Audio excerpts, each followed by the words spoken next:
Olá, bom dia, 9h35, ao vivo, direto de São Paulo. Começamos agora o Boletim de Notícias com os principais assuntos desta manhã de terça-feira, 30 de setembro de 2025, o mês encerrando, e a gente segue por aqui te deixando sempre bem informado. Dando uma olhadinha agora pela nossa janela, nossa tela aqui, para ver como está a capital paulista hoje. Sol e calor à tarde, sem previsão de chuva. O clima começou com temperaturas amenas, porém, a máxima atingiu os 32 graus. Vai ser quente, hein, gente? Neste 30 de setembro, a igreja celebra o Dia da Bíblia e a memória de São Jerônimo. Aqui no Brasil, se encerra o mês da Palavra de Deus. Uma importante exortação apostólica do Papa Bento XVI, a Verbum Domini, completa 15 anos nesta data. Gabriel Fontana, do nosso site de notícias, traz os detalhes para a gente. Bom dia, Gabriel. Bom dia, Elânia, você que assiste a TV Canção Nova. O dia de hoje é marcado pela celebração da memória de São Jerônimo, que foi quem traduziu a Bíblia do original para o latim, mas também o aniversário de um documento da Igreja dedicado à Palavra de Deus, a exortação apostólica Verbum Domini, publicada pelo Papa Bento XVI em 30 de setembro de 2010. Em nosso site de notícias, o mestre em Ciências da Religião, Padre Rafael Beck, destaca que a Verbum Domini é fruto da Constituição Dei Verbum do Concílio Vaticano II e da Assembleia Geral Ordinária do Sínodo dos Bispos de 2008. Desta forma, a exortação apostólica do Papa Bento XVI incentiva os fiéis a valorizarem a Palavra de Deus na liturgia, tratando-a com dignidade no espaço litúrgico e dando abertura para que seja acolhida nos corações. Para conferir essa e outras notícias, acesse nosso site noticias.cançãonova.com e siga nosso perfil no Instagram, @cnnoticias. De Cachoeira Paulista, Gabriel Fontana, para o Boletim de Notícias. Obrigada, Gabriel. E amanhã, cristãos do Brasil são convidados a participar de um dia de oração em memória de missionários que perderam a vida ou foram sequestrados ao propagar o Evangelho. Mais informações com Flávio Rogério. Flávio, bom dia. Isso mesmo, Elane, um bom dia para você e para todos que nos acompanham. O Dia de Oração é uma iniciativa da Fundação Pontifícia Ajuda a Igreja que Sofre, a ACN Brasil, em parceria com a Comissão Episcopal para Ação Missionária e Conferência Intereclesial da CNBB. Todos os meses, a jornada de oração faz um convite a rezar por algum país ou por situações de conflitos, perseguição religiosa ou crises humanitárias. Em outubro, mês dedicado às missões, o pedido de oração é para missionários que realizam trabalhos em diferentes campos de missão. Muitos sofrem violência, perseguição, quando não perdem a vida ao propagar a mensagem cristã. Relatório da ACN aponta que no ano passado, em várias partes do mundo, 121 padres ou religiosos foram perseguidos, 13 perderam a vida, 37 foram sequestrados e 71 acabaram presos. Casos que acontecem com mais frequência na África, mas também nas Américas, a exemplo do que ocorre na Nicarágua.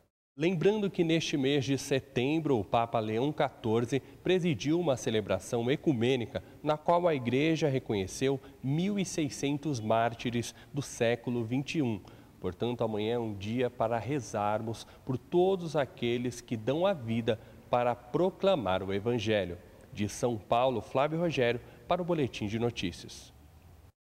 Obrigada, Flávio. Agora a gente vai para Brasília, porque o presidente Lula vetou mudanças na lei da ficha limpa.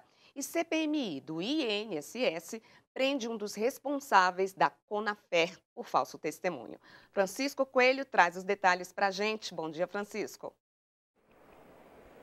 Bom dia, Elaine, a todos. Foi publicado no Diário Oficial da União desta terça-feira o veto do presidente Luiz Inácio Lula da Silva às alterações na lei da ficha limpa. O texto foi aprovado no Congresso Nacional e previa a unificação dos prazos de inexigibilidade de políticos condenados.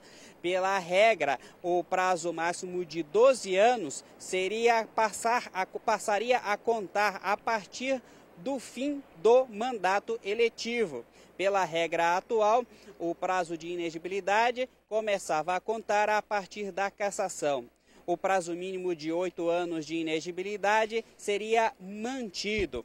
Essa alteração na lei ia permitir que políticos que já foram condenados e tiveram os direitos políticos cassados se candidatassem nas eleições do ano que vem. E mudando de assunto, o presidente da CONAFER, que é a Confederação Nacional de Agricultores Familiares e Empreendedores Familiares Rurais, Carlos Roberto, foi preso em flagrante logo após o fim do depoimento na CPMI do INSS. A entidade é acusada de descontar ilegalmente valores de aposentadorias e pensões. A empresa saltou de descontos de R$400 mil para R$277 milhões em apenas 5 anos. Carlos Roberto foi acusado pelos senadores parlamentares de mentir durante o depoimento. Ele pagou uma fiança e foi solto logo em seguida. Obrigada, Francisco, pelas informações. Bom, em setembro termina com temporais no sul e no nordeste. O ar seco atinge a parte central do país e a umidade do ar que pode ficar abaixo dos 12% em parte do centro-oeste. Veja a previsão do tempo para esta terça-feira. Em boa parte do país, o clima será mais quente e seco. Calor acima da média, principalmente em São Paulo, Goiás, Cuiabá e até em Curitiba. Com o tempo seco ganhando espaço, o alerta é para a umidade relativa do ar que já entrou em situação de emergência, no Tocantins e Brasília. Goiás não passa dos 15%. Tem sol na Praia dos Cariocas, máxima de 31 e sem previsão de chuva. No Nordeste, o sol volta a ser o centro das atenções. Máximas que podem alcançar os 31 em Fortaleza e 38 em Teresina. As chuvas se concentram no Amazonas, Acre e Rondônia. Inclusive, há alertas de temporais nessa região. Em Cuiabá, não tem previsão de chuva e o calor é extremo, máxima de 41. O tempo segue seco em Goiânia e em grande parte do Mato Grosso e em áreas do norte e leste do Mato Grosso do Sul. Dos 3 estados do sul, tem alerta para temporais. Agora, um assunto importante para quem lida com crianças. Até mais da metade deste ano, o Corpo de Bombeiros de São Paulo atendeu pelo menos 2.000 chamados para ocorrências de engasgo. Um conhecimento prévio de primeiros socorros pode ajudar nesses casos. A repórter Aline Mércio traz orientações para quando um bebê está engasgado. Bom dia, Aline. Bom dia a todos que nos acompanham. Isso mesmo, a gente vai aprender agora como fazer o desengasgo de uma criança de colo, que ainda não sabe andar. Com a tenente, porta-voz do Corpo de Bombeiros aqui de São Paulo, tenente Olivia Perrone. Bom dia, tenente. Como que a gente deve proceder no engasgo, de uma criança de colo, do desengasgo de uma criança de colo? Bom dia, a gente vai aprender agora como perceber e o que fazer se aquele bebê de colo está engasgado. Primeiro de tudo, a gente vai perceber a ausência de som. Então, esse bebê ele vai tentar chorar, ele vai tentar emitir algum som, às vezes vai tentar tossir e não vai conseguir. E se for um bebê muito novinho, poucos meses, ele vai ficar roxeado muito rápido. Então, o rostinho ali já vai começar a ficar roxinho. Então, percebi esses sinais, eu vou iniciar a minha manobra. Como que eu vou fazer isso? Eu vou posicionar o bebê com a barriga no meu antebraço. Então, coloquei ele de barriguinha aqui no meu antebraço. Com as minhas mãos, eu vou buscar manter as vias aéreas abertas, que seria a boca e o nariz, para aquele líquido ou aquele objeto seja expelido. Então, manter a boquinha ali, pelo menos a boquinha do bebê aberta, é importante. Então, vou fazer aqui um V com os meus dedos para deixar os lábios dele abertos. Vou posicionar a perninha dele presa entre o meu braço e o meu corpo para evitar outros acidentes. Às vezes o bebê é muito novinho, muito molinho, às vezes acaba escorregando. Então, a gente quer evitar esse tipo de acidente. Importantíssimo, o tórax do bebê mais baixo do que o bumbum, porque aí a própria gravidade vai ajudar a gente na manobra para desengasgar. E aqui nessa posição, eu vou dar os tapinhas nas costas, entre os ombros do bebê, entre as escápulas dele. Então, aqui, posicionei a minha criança, eu vou realizar os tapinhas. Até quando? Até o bebê desengasgar ou a chegada do socorro. Como que eu sei que esse bebê desengasgou? Ele vai chorar. então pode deixar ele chorar, ele pega o nenenzinho no colo, deixa ele chorar, que qualquer resíduo que ficou ali daquele líquido ou daquela massa que fez ele engasgar vai acabar saindo por completo também.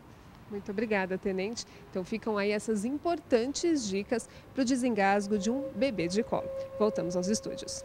E agora falando sobre o cenário internacional, o presidente americano Donald Trump disse nesta segunda-feira que o fechamento de um acordo de paz com o primeiro-ministro de Israel, Benjamin Netanyahu, está próximo, mas ainda há dúvidas sobre a aceitação do Hamas.